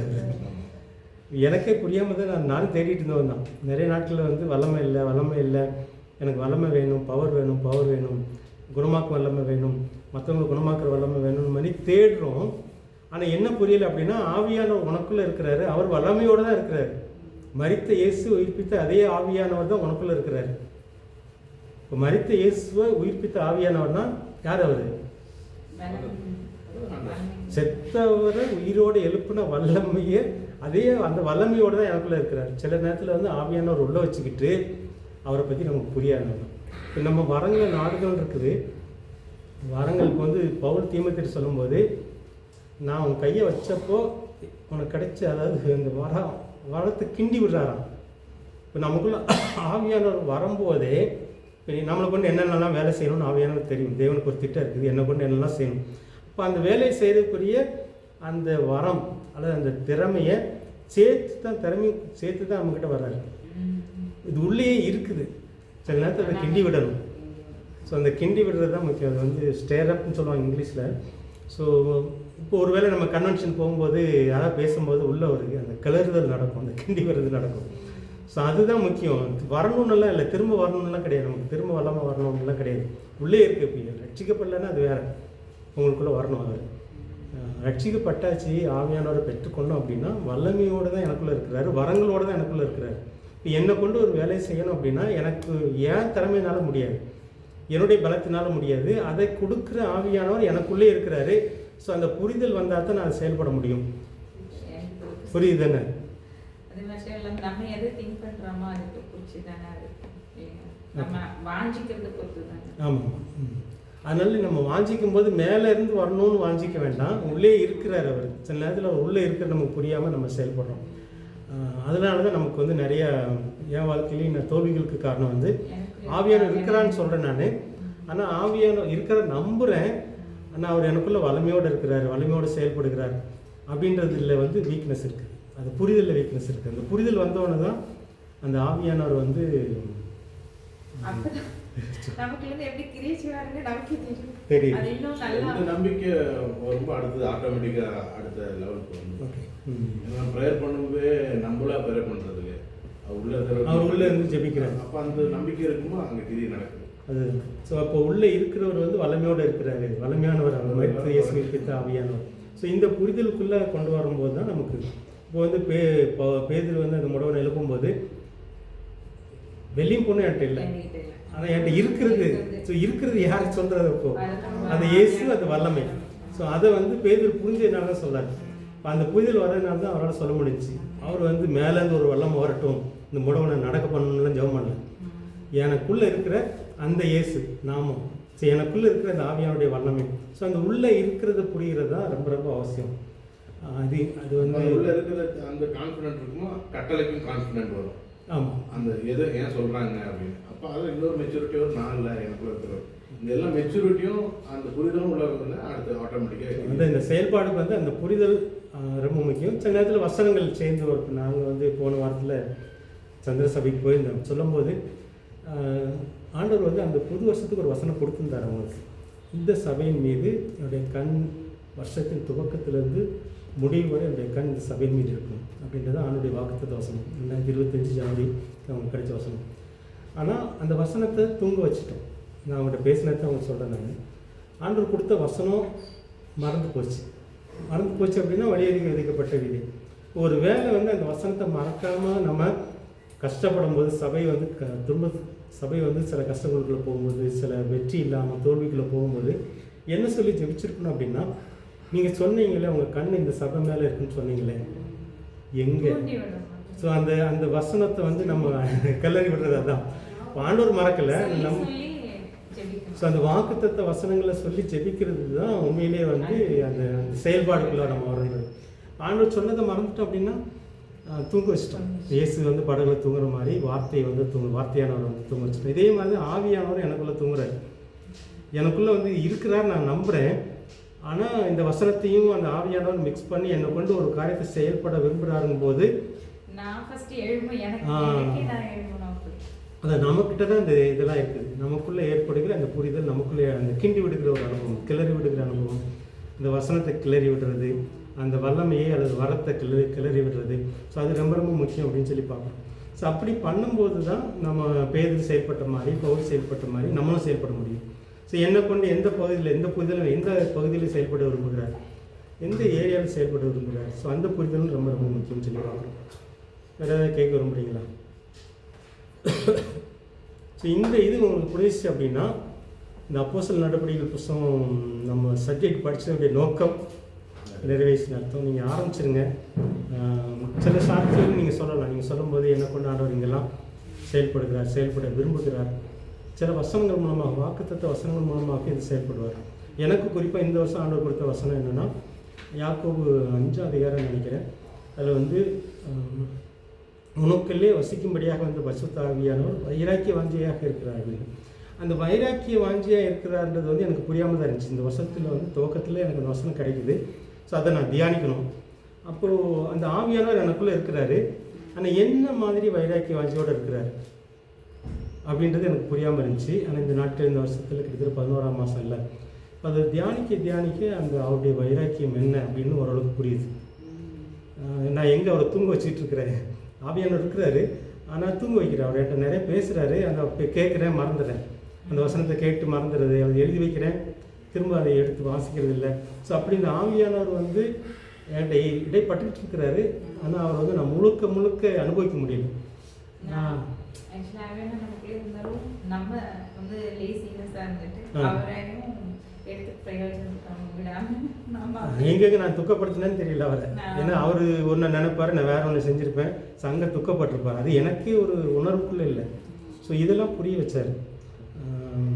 துக்கப்படுத்துறது, அவர் வந்து பயன்படுத்தாமல் இருக்கிறது, அவர் சொல்கிறது ஒன்று, நம்ம செய்கிறது இன்னொன்று. ஸோ இப்படியெல்லாம் பார்க்கும்போது நம்ம வந்து இப்போ எனக்கு அந்த வைராக்கிய வாஞ்சனை என்னென்னு வந்து புரிய வைக்கிறார். அதே மாதிரி உங்களுக்கும் வசனங்கள் மூலமாக இடைப்பட்டுகிட்டே இருப்பார் ஆண்டவர். ஸோ இதை புரிஞ்சுக்கிறதுக்காக சொல்கிறேன். நம்மளை பயன்படுத்தணும் அப்படின்னா எங்கே பயன்படுத்த விரும்புகிறார், எப்படி பயன்படுத்த விரும்புகிறார், என்னென்ன செயல்பாடுகளை செய்ய விரும்புகிறார். வந்து பேதுருவை கொண்டு இத்தனை அற்புதம் செய்யணும்னு அவருக்கு ஏற்கனவே பிளான் பண்ணது செஞ்சுருப்பார். பவுலை கொண்டு இந்த மாதிரி பிளான் பண்ணி என்னை கொண்டு பிளான் பண்ணியிருக்கார். பொதுவாக வந்து பிறந்த நாளுக்கு எங்கேயா பேச கூப்பிட்டாங்கன்னு சொல்கிற வசனம் சங்கீதம் 40:5-6 வசனம் பார்த்தீங்கன்னா, அவர் நம்மளை பற்றி நிறைய நினச்சிட்டு இருக்கிறார். தேவன் வந்து நம்மளை பற்றி நிறைய உங்களுடைய நினைவுகள், என்னை பற்றி உங்களுடைய நினைவுகள் வந்து எண்ணிக்கைக்கு முடியாது அப்படின்றது சங்கீதம் 40 நீங்கள் வாசித்து பாருங்கள். அவர் வந்து நம்மளை பற்றி நினச்சிட்டு இருக்கிறாரு. நினச்சது மாத்திரம் இல்லை, நினச்சதை எழுதி வச்சிருக்கிறார். புத்தக சொல்லில் என்னை பற்றி எழுதி இருக்கிறதுன்னு இருக்கும் அந்த சங்கீதம் 40 வாசிங்கன்னா. தேவன் நம்மளை பற்றி நினச்சிட்டு இருக்கிறாரு, நினச்சதை புத்தக சொல்ல எழுதி வச்சிருக்கிறாரு.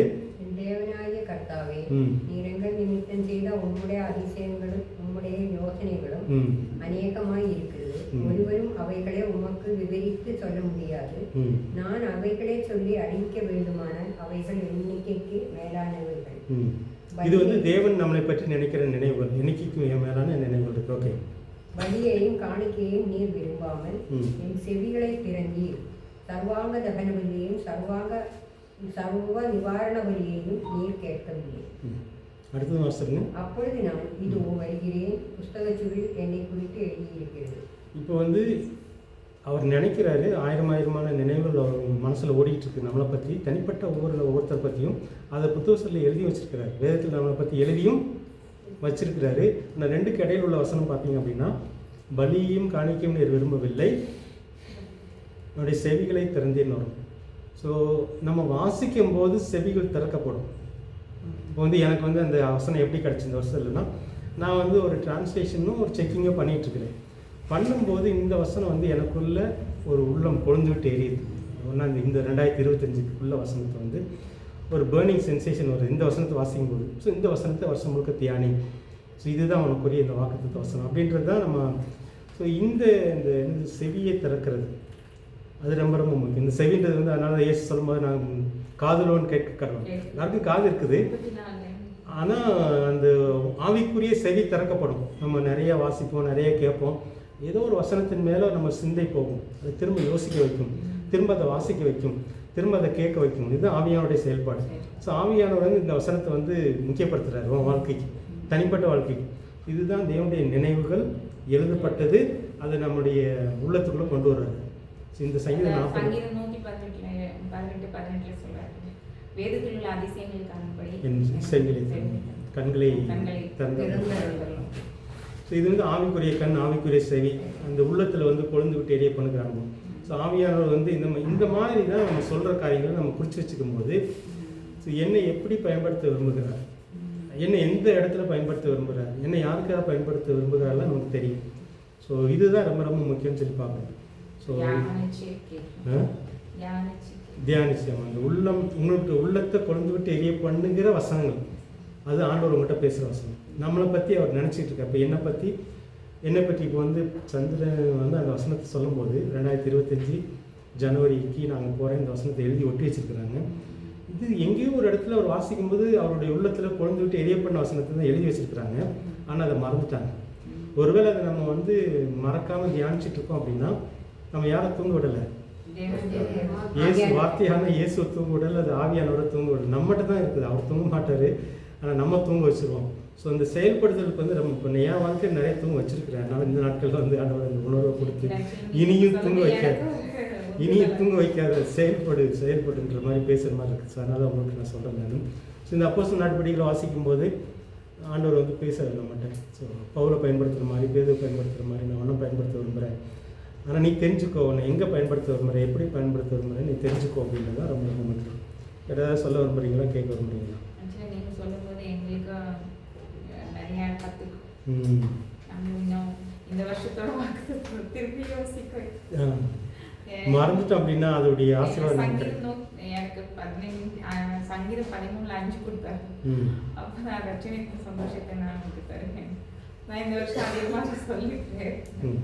நம்ம அதை சொல்லி சொல்லி எனக்கு அது ஒரு உந்துதல்.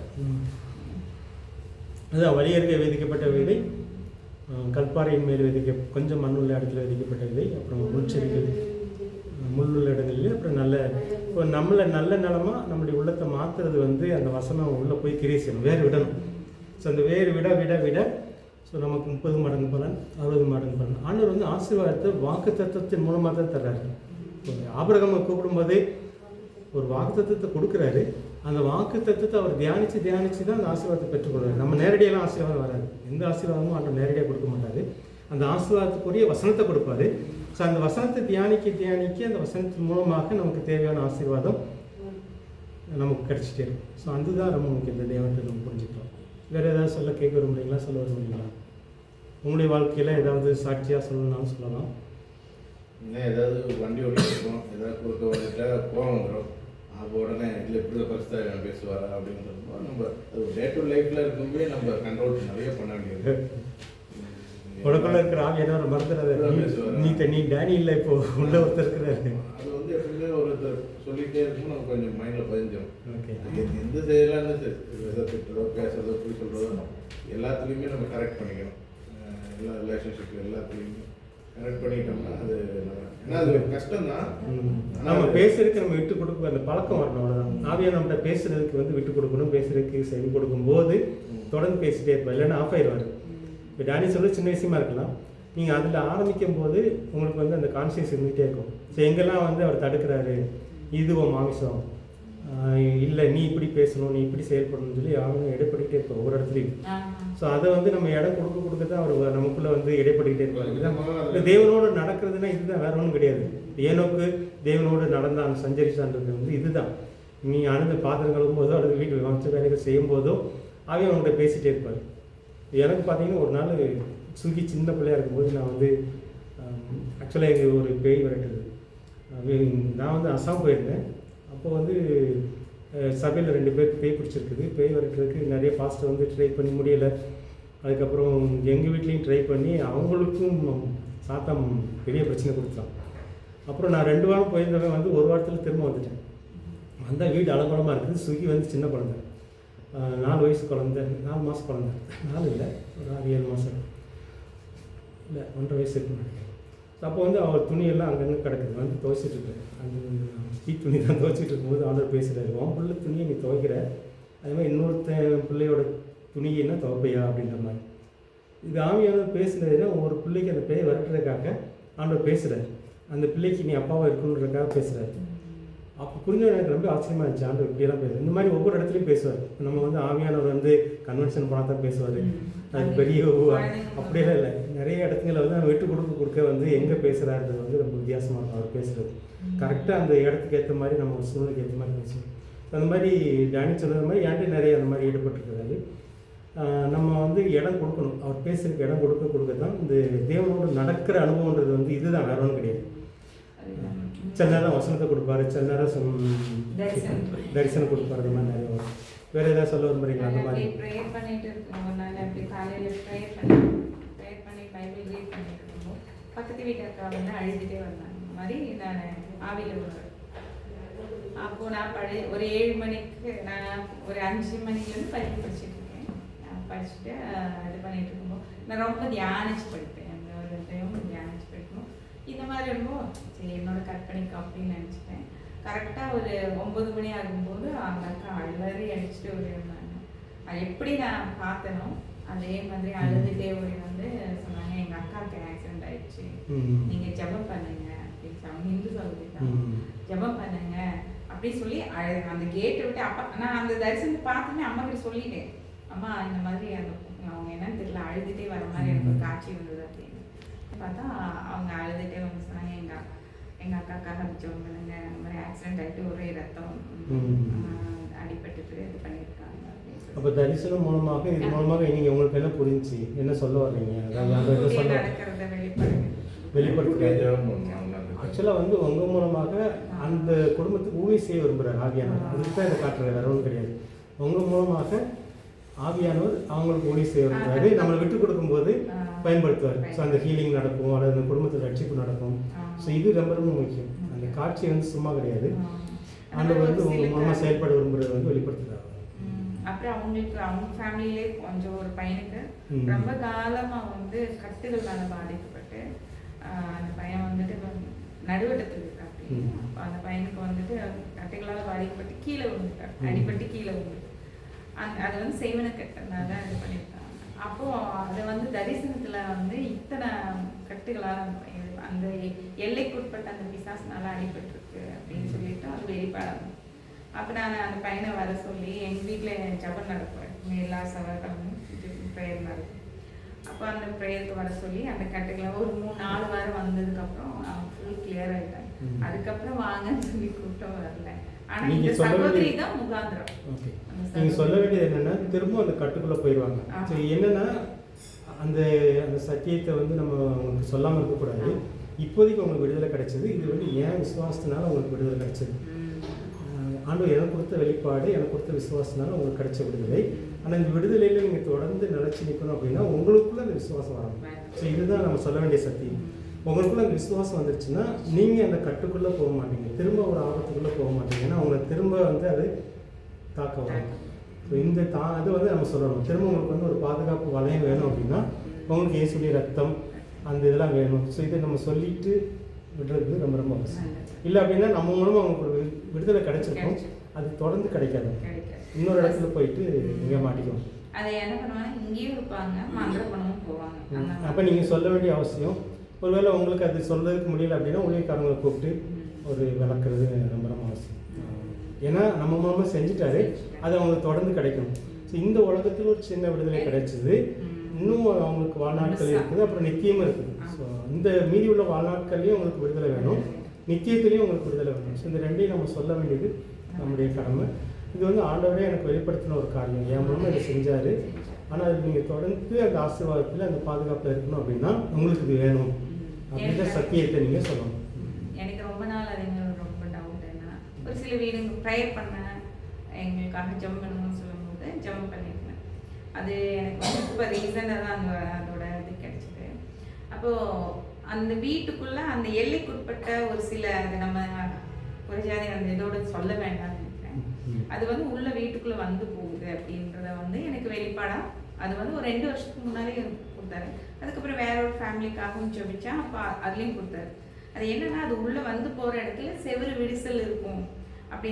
இது எனக்கு நான் வந்து ப்ரேயரில் வெளிப்பாடாக பார்த்தேன். உள்ளே வந்து போகுதுன்னா அவங்க வீட்டுக்குள்ளேயே அவங்க வீட்டுக்குள்ளே வந்து போகுது அந்த செவரு விரிசல் இருக்கும் அப்படின்னு. அது எதனால அப்படின்றது எனக்கு ரொம்ப நாள் தெரியாமல் இருந்தேன். லாஸ்ட் வீக்கில் நான் ஆமோஸ் படிக்கும்போது அந்த விக்கிரகங்களுக்கு வந்து அவங்க அதிகமாக இடம் கொடுக்கும்போது அதை வந்து ஆண்டவரே அது அனுமதிக்கிறார் அப்படின்ற எனக்கு அது மூலமாக எனக்கு உணர்த்தினார். எனக்கு அது ரொம்ப ஆச்சரியமாக இருந்தது. ஏன்னா நான் படித்து நான் அது அனுபவப்பட்டு 2 வருஷம் ஆச்சு. ஆண்டவர் அனுமதிக்கிறான்ற வார்த்தை வேண்டாம், அவங்க இடம் கொடுக்குறாங்க, அவங்க இடம் கொடுக்குறாங்க. அதில் இல்லை எனக்கு இதை பற்றி தெரியல, இது இப்படிலாம் இருக்குமா என்னோட சந்தேகம் அப்படி இருந்தது. இப்போ ஆண்டவர் அனுமதிக்கிறாருன்னு ஏன்னா இது வந்து உங்களை ஏமாத்திரம் சாத்தான். ஏன்னா ஆண்டவருக்கு அங்கே இடம் கிடையாது, ஆண்டவருக்கு அவங்க இடம் கொடுக்கல. எந்த ஓட்டையை அடைச்சிருப்பாங்கன்னா இப்போ ஓட்டையை அடைக்கிறதுக்கு என்ன செய்யணும், அவங்களுக்கு வசனங்கள் நீங்கள் கேட்கலாம். இந்த மாதிரி இடம் கொடுக்குறீங்க நீங்கள் சாத்தானுக்கு சொல்ல வேண்டாம். பேசல எனக்கு வந்து அந்த செவர பிளவுகளுக்கான இது ரீசனை வந்து பைபிள் வசனம் மூலமாக கூட படிக்கும்போது ஆமோஸ்ல படிக்கும்போது அந்த வசனத்துல கொடுத்துருக்கும் போது எனக்கு ஆவியானவர் பேசுறாரு அப்படின்னு சொல்லிட்டு எனக்கு அது அது மூலமா நீங்க அவங்களுக்கு ஹெல்ப் பண்ண வேண்டிய என்னன்னா இது எப்படி அடைக்கிறது இந்த மாதிரி ஒன்று காட்டுறாரு. அதுக்கு கேட்கும்போது ஆண்டவர் சில வசனங்கள் கொடுப்பாரு, சில ஆலோசனைகள் வந்து சொல்ல வைப்பாரு. நீங்கள் வந்து இந்த மாதிரி உங்கள் வீட்டில் ஒரு சோறு இது மாதிரி காட்டுறாரு. இது வந்து அவன் திரும்ப வர்றதுக்கு இடம் கொடுக்குறீங்க. அவங்களை வந்து அழிக்கிற ஒரு சக்திக்கு சொல்ல வேண்டாம், சிலன்னு சொல்ல வேண்டாம், உங்களை அழிக்கிற ஒரு சக்திக்கு நீங்கள் இடம் கொடுக்குறீங்க. இப்போ நீங்கள் இதை அடைக்கணும், அது எப்படி அடைக்கணுன்றதுக்கு வந்து ஒரு சத்தியம் கொடுக்குறோம். ஸோ இதுதான் நம்ம முக்கியம். இந்த ஊழியம் வந்து தொடர்ந்த ஊழியமாக இருக்கும். ஸோ முக்கியமாக நம்மளுடைய நோக்கம் வந்து தற்போதைய ஒரு மிராக்கள் மாத்திரம் இல்லை, தற்போதைய ஒரு விடுதலை மாத்திரம் இல்லை, அவங்களுக்கு வந்து தொடர்ச்சியான ஒரு விடுதலை. அவங்க கிறிஸ்துக்குள்ளே வந்துட்டாங்க, இப்போ தேவ ராஜ்யத்துக்குள்ளே வந்துட்டாங்க அப்படின்னாலே அவங்களுக்கு சேஃப். இப்போ நம்ம வந்து அவருடைய ராஜ்யத்துக்குள்ளே இருக்கிறதுனால இந்த இருள் நாளைக்கும் ஒன்றும் செய்ய முடியாது. இது மாதிரி அவங்கள வந்து தேவ ராஜ்யத்துக்குள்ள கொண்டு வர்றது தான் நம்முடைய நோக்கம். சரி, இதுக்கு தான் ஆண்டவர் பயன்படுத்த விரும்புகிறாரு. சிலர் அவங்க விருப்பப்படி போயிடுவாங்க. ஆனால் நம்ம சொல்ல வேண்டியது நம்முடைய கடமை, கடைசி வரைக்கும் சொல்ல வேண்டியது. இப்போ அவங்களுக்கு டவுட்டாகவே இருந்தது. ஆனால் இந்த பைபிள் வாசிக்கும்போது இது இப்படி இதனால தான் இந்த செவர் அடைப்பு இல்லாமல் திறக்கப்பட்டிருக்குன்றது எனக்கு அப்போ தான் உறுதி செஞ்சு லாஸ்ட் வீக்கில் தான் எனக்கு அது நீங்கள் தொடர்ந்து கேட்கும்போது அதை எப்படி அடைக்கிறதுக்கு அவங்களுக்கு வந்து என்ன ஆலோசனை சொல்லலான்றதுல ஆலோசிக்கலாம். ஸோ இது தொடர்ச்சியான ஒரு ஊழியம், ஒரு குடும்பத்தை தேவ ராஜ்யத்துக்குள்ளே கொண்டு வர்றதுக்கு உங்களை பயன்படுத்துகிற ஆவியானவர். நம்ம ஒரு இடத்துல ஒரு விடுதலை கிடைச்சது, அதோட திருப்தியாக இருந்துடக்கூடாது. அவங்க பக்கத்தில் இருந்தாங்க, அவங்க விட்டு தூரம் போயிட்டாங்க, அவங்க மனசில் அது வேறு விஷயம். ஆனால் இந்த அவங்க கடைசி நம்முடைய முதல்ல சொன்னவங்க வேற, இது வேற. ஆனா எனக்கு அதிகமா இந்த மாதிரியே அதிகமா வருது. அதுதான் எனக்கு இப்போ டவுட்டா இருந்தது. இப்போ எதனால அந்த செவர் அப்படி இதாக இருந்தது அப்படின்றது இல்லை என்னோட சொந்த சிந்தனையா கூட இருக்கலாமோன்னு கூட ரொம்ப நாள் டவுட் பட்டுருக்கேன். இல்லை, அது வந்து அவங்க இடம் கொடுக்குறாங்க. அவங்க வந்து திரும்ப அந்த சக்தி அவங்க அழிக்கிற சக்தி வர்றதுக்கு அவங்க இடம் கொடுக்குறாங்க. அதை எப்படி அடைக்கணும்? ஸோ அதுக்கு வந்து இயேசுடைய ரத்தம், வசனம் அந்த இதுக்குள்ளே வர முடியாது, பாதுகாப்பு. ஸோ அந்த ஆலோசனைகளை அவங்க கொடுக்குறாங்க. வேறு யாராவது சாட்சி சொல்ல விரும்புகிறீங்களா? ஸோ இந்த மாதிரி ஆவியானவர் உங்களை கொண்டு செயல்படுகிற காரியம், உங்களுடைய எல்லை என்ன, உங்களுடைய பகுதி என்ன, உங்களுடைய மக்கள் யார், ஸோ இதெல்லாம் உங்கள் தரிசனத்துக்குள்ளே நீங்கள் வந்து உங்களுடைய விஷயத்துக்குள்ளே கொண்டு வந்துட்டிங்கன்னா நல்லாயிருக்கும். ஆண்டவர் வந்து இதெல்லாம் தெரியல, எங்களுக்கு தெரியும், அதனால நிறையா சொல்லணும். ஓகே, வேறு யாராவது வேறு ஏதாவது சாட்சியாக சொல்லணும்னா நான் சொல்லுங்கள். பையன் இப்போ ஒர்க்குக்கு போயிட்டு இருக்கும்போது அதில் என்னுடைய ஒர்க்கு தனியாக நடக்கும், டைலரிங்கும் அது தனியாக நடக்கும்.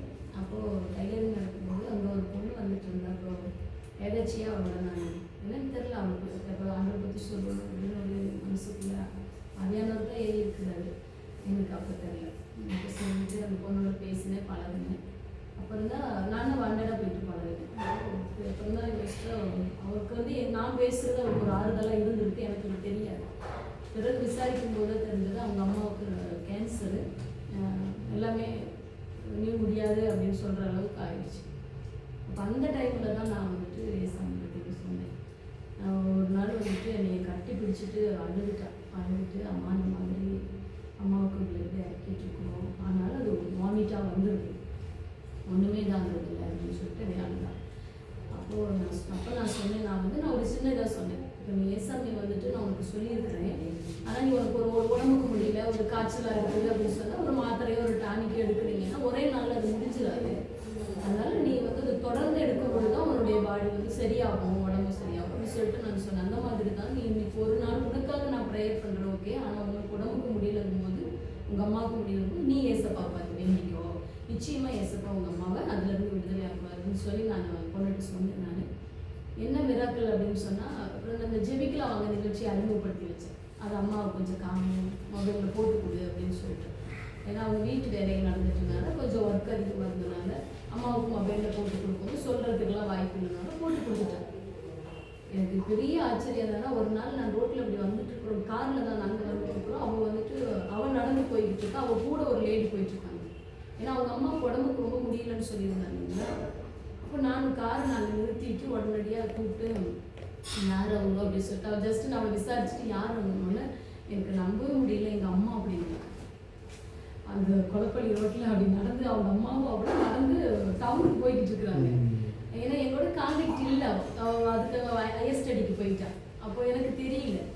அப்போ தான் அவள் என்ன சொன்னா அப்படின்னா, அம்மா நல்லாயிட்டாங்கம்மா, அந்த ப்ரேயர் அம்மா தொடர்ந்து பார்த்துட்டு இருக்கிறாங்க. என்னன்னா இப்போ என்ன எனக்கு சங்கடம்னா, அதுக்கு பிறகு தான் அவங்க வீடு ஓப்பனிங்லாம் பண்ணியிருக்கிறாங்க. அந்த ஃபோட்டோவை தான் எனக்கு காமிச்சாங்க. பயங்கரமாக அந்த ஆராதனையோட நிற்கிற ஆராதனையோட சேர்ந்து பிள்ளைங்க எல்லாமே அவங்க அம்மாவை நிற்க வச்சு எல்லாம் பண்ணியிருக்கிறாங்க. அவங்க பார்க்கும்போது நான் முடியோட பார்த்தேன். அவங்க இந்த இது வந்துட்டு இந்த இதெல்லாம் அந்த வீடு ஓப்பனிங் டைமில் அவங்க அந்த அம்மாவுக்கு வந்துட்டு ஃபுல்லாக எல்லாமே போயிட்டுருக்கு. அப்போ என்னன்னா நான் கேட்டேன், ஏன் ப்ரேயர் பார்க்க முடியாதுன்னு. பார்க்குறம்மா அப்படின்னு சொன்னேன். அப்போ எனக்கும் என்னுடைய கண்டிஷன் இல்லாமல் போயிடுச்சு அவளை தொடர்பு கொள்றதுக்கு.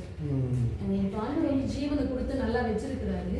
நம்ம மறுபடியும் போய் சந்திக்கணும்னு நினைக்கிறேன். ப்ரேயர் பண்ணிக்கிறீங்க நீங்களும். அவங்க ஆண்டு அதுலேருந்து தூக்கி எடுத்துட்டார். ஏன்னா அவங்க வந்து ஆண்டவரை விட்டுட்டாங்களோன்னு எனக்கு ஒரு இது போய் நேராக பார்த்தா தான் தெரியும்.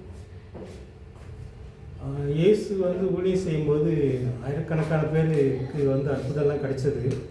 ஆனால் எல்லாருமே தேவ ராஜ்யத்துக்குள்ளே வந்தாங்களான்றதான் கேள்வி. இப்போ நம்மளை கொண்டு அற்புதம் நடக்கணும். அவங்க வந்து பாவியாக இருந்தாலும் சரி, அவங்க இந்துவாக இருந்தாலும் சரி, முஸ்லீமாக இருந்தாலும் சரி, ஆண்டவர் வந்து அவங்களுக்கு அற்புதம் செய்வார். அது வந்து எந்த சந்தேகம் இல்லை. ஆனால் நம்மளுடைய அல்டிமேட் எய்ம் என்னவாக இருக்கணும் அப்படின்னா தேவ ராஜ்யத்துக்குள்ளே வரணும். ஸோ அந்த நித்திய வாழ்க்கைக்குள்ளே வர்றது நம்ம வந்து ஒரு விதையாக போடணும். வேறு யாராவது தண்ணி ஊற்றுவாங்களா இருக்கணும். அதனால் இது ரொம்ப ரொம்ப முக்கியம். இன்னொன்று என்ன தெரியுமா, ஃப்ராங்காக பேசணும்னா நிறைய பேருக்கு இயேசு கிறிஸ்து பிடிக்கும், சாமி பிடிக்கும். இயேசுவை பிடிக்காத இந்துஸ்லாம் யாருக்கும் அப்படி இல்லை. எல்லாருக்கும் இயேசுவை பிடிக்கும், ப்ரேயர் பண்ணுவாங்க. ஆனால் என்ன அதுக்கப்புறம் அந்த மதத்துக்குள்ளே சேர கிரியை அவங்களுக்கு பிடிக்கிறது. இப்போ என்னென்னா நகையை கழட்டு, ரெண்டாவது பேரை மாற்று, இது வந்து சில சடங்காச்சாரத்துக்குள்ள சபை போனோம்னால அது வந்து கேள்வி கொடுத்தாரு வெளியே. இப்போ நமக்கே அது போக வருது. அதனால தான் அவங்க இயேசுவை வெறுக்கிறாங்க, ஏற்றுக்க முடியாத சூழ்நிலை இருக்காங்க தவிர. ஆனால் மற்றபடி அவங்க வந்து ஜீசஸை ரொம்ப நம்புகிறாங்க, விரும்புகிறாங்க. ஆனால் அதுக்கு வந்து மெயின் காரணம் வந்து சபை மாற வேண்டியது. அந்த குவாலிட்டி ஆஃப் அவங்க சபையில் பிரச்சனை இருக்குது இல்லைன்னு இல்லை. அதில் நம்ம வந்து ஏரியாலாம் பார்த்தீங்கன்னா நீங்கள் அவங்கள மாதிரியே இருந்தால் ஓகே. இப்போ ஒரு தம்பி வந்து உங்களுக்கு அங்கே செக் போஸ்ட் இல்லை, அந்த மக்கள் வந்து எப்படி இருக்காங்க அப்படியே வராங்க, என்ன பேரில் இருக்கோ அதே பேரில் தான் ஜனத்தனம் கொடுக்குறாங்க, அங்கே வந்து வராங்க. ஆனால் அவங்க மாற்றி அதை போடுற பூ வைக்க அதுன்னு சில அந்த கல்ச்சரை தூக்கி மாற்றி விட்டுறாங்க. அந்த கல்ச்சர் வந்து மாறனால மற்றவங்க குடும்பத்தை ஏற்றுக்கிறதில்ல. அதுதான் இங்கே பெரிய பிரச்சனை. அது வந்து சத்தியம் முதல்ல சபைகளுக்கு கொஞ்சம் விளங்கிடுச்சுன்னா கொஞ்சம் ஈஸியாக இருக்கும். ஆனால் உடனடியாக வந்து சபையில் சேர்த்து விடணும்னு அவசியம் இல்லை. ஒருத்தங்க ரட்சிக்கப்பட்டாங்க அப்படின்னா முக்கியமாக அடுத்து செய்ய வேண்டியது என்னென்னா, பக்கத்தில் யாராவது ஒரு ஆவிக்குரிய நண்பர் அவங்களுக்கு இருக்காங்களான்னு பார்க்கணும். இப்போ வந்து இருக்கிற மாதிரி தான் இருப்பாங்க. ஆனால் நம்ம சொல்லணும், நீங்கள் சபைக்கு உடனடியாக கூப்பிட வேண்டாம், அவங்க கூட போய் வாரத்தில் ஒரு நாள் 2 நாள் ஜெபம் பண்ண முடியுமா? சொல்லும் பொழுது நீங்கள் மதமே மாறாதுன்னு தான் நான் சொல்லுவேன். அவங்களுக்கு மதம் மாதிரி வேஸ்ட்டு தானே, உங்கள் மனசு யோசிப்பாங்க கேளுங்க அப்படின்னு நாங்கள் சொல்கிறது. அதை விட முக்கியமானது என்னென்னா, ஒரு பைபிளை கொடுத்து வாசிக்க சொல்லணும். இது ரொம்ப அவசியம். ஒன்று ஒரு ஆவிக்குரிய நண்பர் அல்லது ஒரு பைபிளை கொடுத்து நீங்கள் வாசிங்க. நீ ஆண்டவர்கிட்ட பேசுவார், ஆண்டவருக்கும் உங்களுக்கு ஒரு தொடர்பு ஏற்படும். இதுதான் நம்முடைய வேலை. இப்போ வந்து ரெகுலராக பைபிள் வாசிக்க ஆகும். ஜபம் பண்ணுறாங்களோ இல்லையோ, பைபிள் பாடம் கொடுக்கறது ரொம்ப பெஸ்ட். புதிய பாடம் கொடுக்கணும். ஏன்னா இடையில படிச்சுட்டு அளவு கொடுக்க வேண்டியது இல்லை. உங்களுக்கு ஃபர்ஸ்ட் புதுசு புதிய தெரிஞ்ச பாடம் பெஸ்ட். அது ஒரு நல்ல ஒரு ஆப்ஷன். சரி, ஒரு 5 minutes பிரேக் எடுத்துக்கலாம். பிரேக் எடுத்துட்டு